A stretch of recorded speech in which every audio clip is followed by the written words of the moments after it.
Hara-san, good morning to you. Good morning. Sorry, I once in a while I speak Japanese to you, but I'm pretty sure you understand. Huh?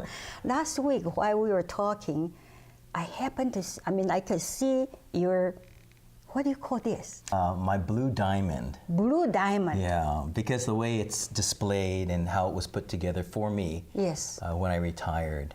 It's a representation of all the different badges that I personally wore on the police department over 35 years. In the Los Angeles Police Department, when you become a police officer, they issue a badge, and it says police officer on the top. That's the one when you want to arrest somebody, you have to show them I'm the real policeman. It's on your like uniform. Oh, it's on the uniform. Yeah, but then also, you then take examination, interview, and promote. And if you promote to another level, then you get a different badge because it's a different rank. And I was very fortunate enough for the Los Angeles Police Department to save all the badges that I wore when I promoted. I just asked them to save it, and they would put it in the safe and keep it until I was ready to retire. And then at that point, we were able to put a display together. And in this case here, it represents all the ranks that I held, put in lucite, a plastic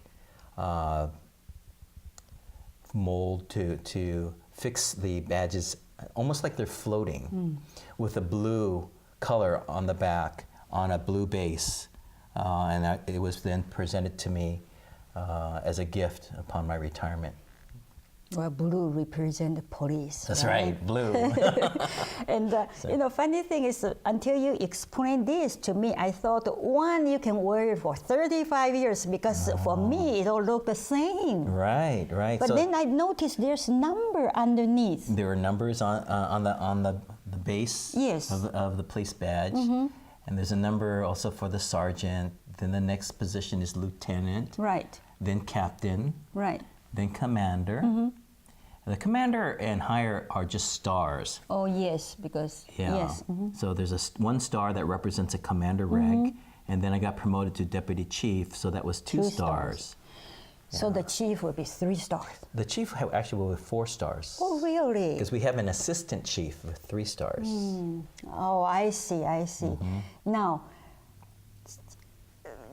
this is one, when I see this, always when I watch too much Hollywood movie, sometimes police is shooting and then the bullet hit here and didn't get it. But actually, the actual world happened too because the bullet just hit here and it didn't go into the body so that he or she was survived.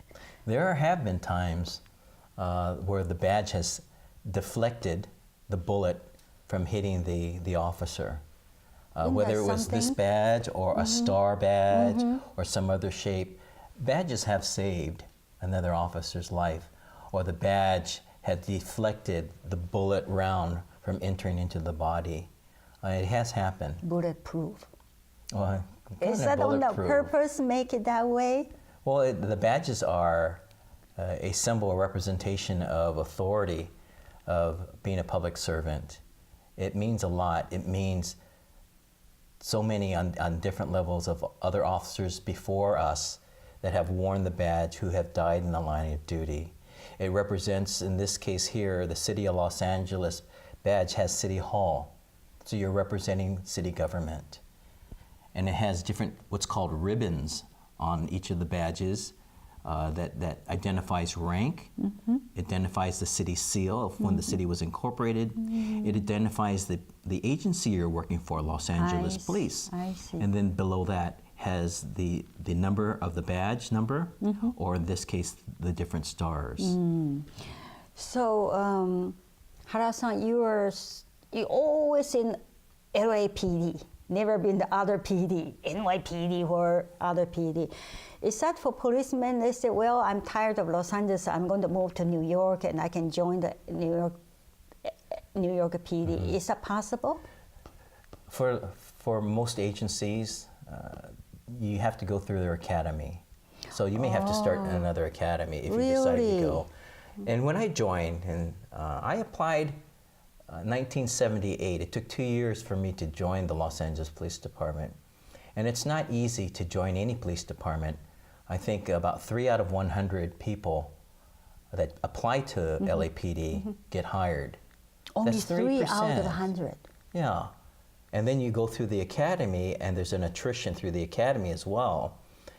But I made a commitment that when I joined the Los Angeles Police Department, I was going to stay the entire career of 30 years. I ended up staying 5 more years beyond that. But my promise to myself was to stay at one agency. I had no reason to leave LAPD because I love the department. The department has been good to me. The people have been good to me. And I think because of that, because it was a profession that fit me personally to be that individual to help others.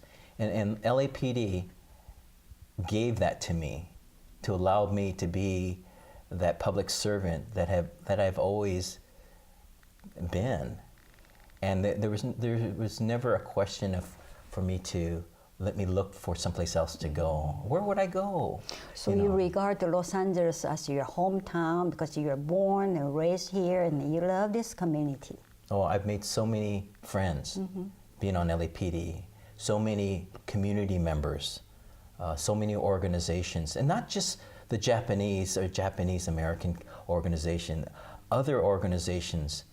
When I made deputy chief, I was the first Asian American deputy chief on LAPD in their history. So that was a milestone. Really? Yeah, and so I also represented other Asian communities.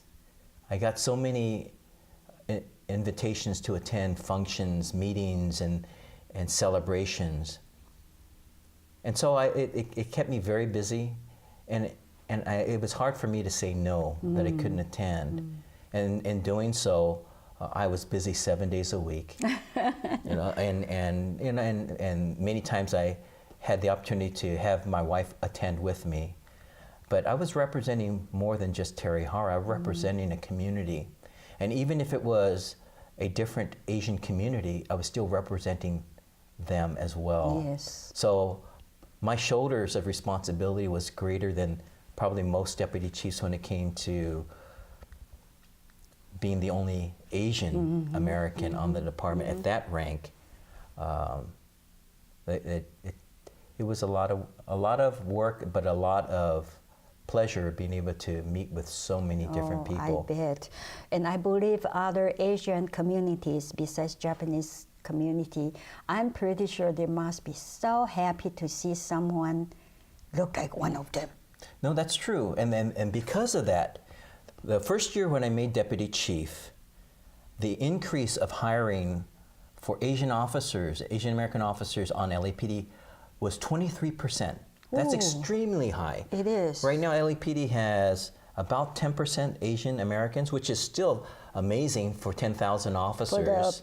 Because when I joined, yeah. When I joined in 1980, there were 66 Asian Americans in LAPD out of 7,600 officers. Only 66. No kidding. Today we have nearly 10,000 employees and about 1,000 Asian Americans.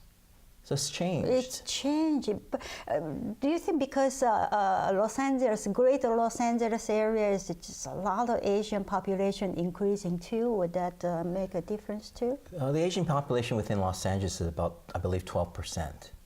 Oh, I believe it's around 12%. That's kind of pretty. But the fact that we have more Asians on the department, and because in the comment we said earlier, as me as deputy chief, one of the things that it was good for the other Asian communities to know that somebody may look like them, but brought them closer to the department, allowed them to understand their police department, allowed to understand what LAPD has to offer. And a lot of the community members become involved because they know that somebody else is there that looks like them, and they see more and more officers, women and men, Asian Americans on LAPD. Isn't that something? Oh, yeah, and that's part of the community relations and community policing. Yes. Hara-san, after commercial, tell me more about your involvement with the Asian community. Okay. Thank you. So, Hara-san, you're the first Asian American got into LAPD. Now after that, more and more Asian American policemen, policewomen came into the department. You know, for me, when I joined, there were few Asian Americans on the department, and I got used to wherever I worked was being the only Asian American there. Oh, really? But as I continued to move up within the ranks of LAPD, and as the city continued to change and you had more and more diversity within the city, the police department began to reflect that change. The police department just started to hire more and more minorities on the police department. Because there's a need there. There's a need, and I think that's one key factor for any organization, particularly when you're dealing with the community on a daily basis, that you have to also reflect the community it serves. There's a lot of benefits to that when you have a diverse workforce. They bring new ideas and better understanding of the community they're serving. And I think with Los Angeles Police Department, they've gone to great lengths to try to understand and change. The police department is not perfect. I don't think any organization is perfect. True. That's true. But when they're still willing to change and listen and try to improve their service, then we're all better off regarding that change or that wanting to learn more.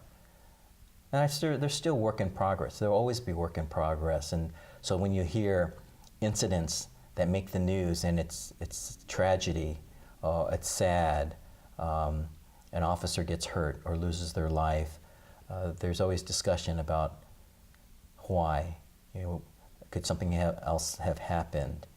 What we're always analyzing and always looking at ourselves internally. How do we make things better and safer for everybody? Hara-san, these kind of things you just told us, that people in the community, people walking the street, they would never know that LAPD is trying so hard, try to do the work and communicate with the community. All they got is very negative image.